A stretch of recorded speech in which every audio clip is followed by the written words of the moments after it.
পারিবারিক প্রথা ভাঙলেন প্রিয়াঙ্কা। সাংসদ হয়েই স্বরাষ্ট্রমন্ত্রী অমিত শাহের দ্বারস্থ প্রিয়াঙ্কা গান্ধী। কি চাইলেন শাহী দরবারে? শ্রীমতী ইন্দিরা গান্ধীর ছায়া রয়েছে প্রিয়াঙ্কা গান্ধীর মধ্যে। বহুদিন ধরেই রাজনৈতিক মহল এই দাবি করে আসছে। দেশের স্বরাষ্ট্রমন্ত্রী অমিত শাহ এবং প্রধানমন্ত্রী নরেন্দ্র মোদী শুরু থেকেই রাহুল গান্ধীর গুরুত্ব কমাতে কূটনৈতিক চাল ব্যবহার করেছেন। কখনো সংসদে দাঁড়িয়ে পাপ্পু বলে কটাক্ষ করা হয়েছে রাহুল গান্ধীকে, কখনো আবার জনসভাতে আক্রমণ করেছেন। এমনিতেই অমিত শাহ জনসভাতে বা সাংবাদিকদের সামনে রাহুল গান্ধী প্রসঙ্গে বক্তব্য রাখার সময় রাহুল বাবা শব্দটি ব্যবহার করে থাকেন। তাই আগামী দিনে প্রিয়াঙ্কা গান্ধীকে এই ধরনের কোনো কটাক্ষের সম্মুখীন যাতে না হতে হয়, সেই কারণে সাংসদ হওয়ার 2 সপ্তাহের মধ্যে সোজা অমিত শাহের কাছে পৌঁছে গেলেন প্রিয়াঙ্কা গান্ধী।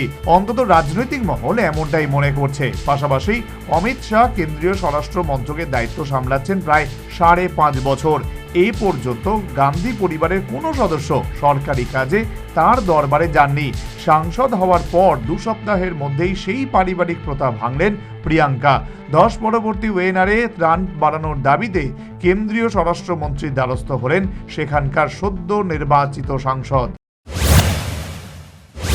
देखिए, हमने जो वहाँ की स्थिति है उससे अवगत किया है, उन्हें बताया है कि वहाँ पे किस तरह से जो हुआ, क्या क्या हुआ है और किस तरह से लोग पूरी तरह से बर्बाद हो गए, क्योंकि जो नदी है उसकी धारा ही बदल गई, तो पूरा पहाड़ चले गया उसके साथ। तो यहाँ तक कि एक फोकस्ड एरिया में है नेचुरल डिजास्टर, लेकिन उसका जो इफेक्ट है बहुत ही ज्यादा है और लोग पूरी तरह से, उनके पास कोई सपोर्ट सिस्टम नहीं बचा। लोगों के परिवार, लोगों के घर, उनके बिजनेसेस, पाठशालाएं, जो भी था सब बह गया है। तो इस परिस्थिति में अगर केंद्र सरकार कुछ न करे तो लोग क्या उम्मीद रख सकते हैं। तो हमने अपील ये भी की कि राजनीति को परे करके जो मानवता के तहत, मानवता के आधार पर जो हुआ है, वहाँ के लोगों को, वहाँ के बच्चों को मदद की जाए। मैंने ये भी जिक्र की कि मोदी जी गए थे और वो मिले पीड़ितों से, और जब मैं उन पीड़ितों से मिली, उनकी एक उम्मीद थी कि प्रधानमंत्री जी आए हैं, कुछ मदद मिलेगी, और अभी तक कुछ मदद नहीं मिली है। ये दुख की बात है। প্রিয়াঙ্কার অভিযোগ, ওয়েনারে ত্রাণ বিলির ক্ষেত্রে কেন্দ্র এবং রাজ্য 2 সরকারের তরফেই গড়িমসি রয়েছে।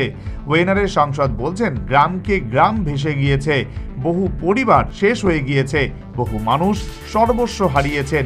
এই পরিস্থিতিতে ত্রাণ বিলিতে দেরি হলে মানুষ আরও সমস্যায় পড়বেন। তাছাড়া এই মুহূর্তে ত্রাণ না পেলে ধস কবলিত এলাকার মানুষের মনে প্রশাসনের প্রতি নেতিবাচক মানসিকতা তৈরি হবে। সাংসদ হিসেবে প্রিয়াঙ্কা যা করেছেন সেটা স্বাভাবিক, কিন্তু গান্ধী পরিবারের সদস্য হিসেবে এভাবে শাহী দরবার অস্বাভাবিক। 2019 সালের পর থেকে শাহ স্বরাষ্ট্র মন্ত্রকের দায়িত্বে, অথচ এতদিনে সোনিয়া গান্ধী বা রাহুল গান্ধীরা কেউ অমিত শাহের সঙ্গে দেখা করেননি।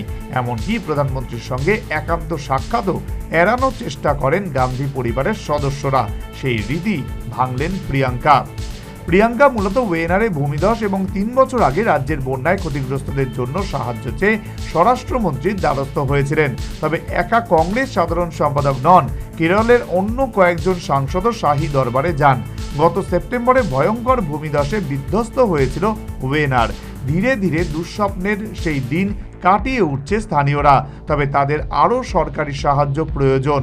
প্রাকৃতিক দুর্যোগ মোকাবিলা সংক্রান্ত বিষয় দেখভাল করে থাকে স্বরাষ্ট্র মন্ত্রক। সে কারণেই শাহী দরবারে যান প্রিয়াঙ্কা। বিধিন সরকারের রিপোর্ট, নিউজ ভ্যানগার্ড। এই প্রথম আগরতলার চিলড্রেন্স পার্কে অনুষ্ঠিত হচ্ছে north east industry and trade fair. এই মেলায় সারা ভারত থেকে 20 কোটিরও বেশি রাজ্য তাদের শিল্প প্রদর্শন করেছে। এছাড়াও নর্থ ইস্ট ইন্ডাস্ট্রিগুলি তাদের পণ্য নিয়ে হাজির হয়েছে এই মেলায়। এই প্রদর্শনী চলবে 22 নভেম্বর থেকে 9 ডিসেম্বর পর্যন্ত। তাহলে আর দেরি না করে আজই চলে আসুন আর উপভোগ করুন আমাদের এই প্রদর্শনী।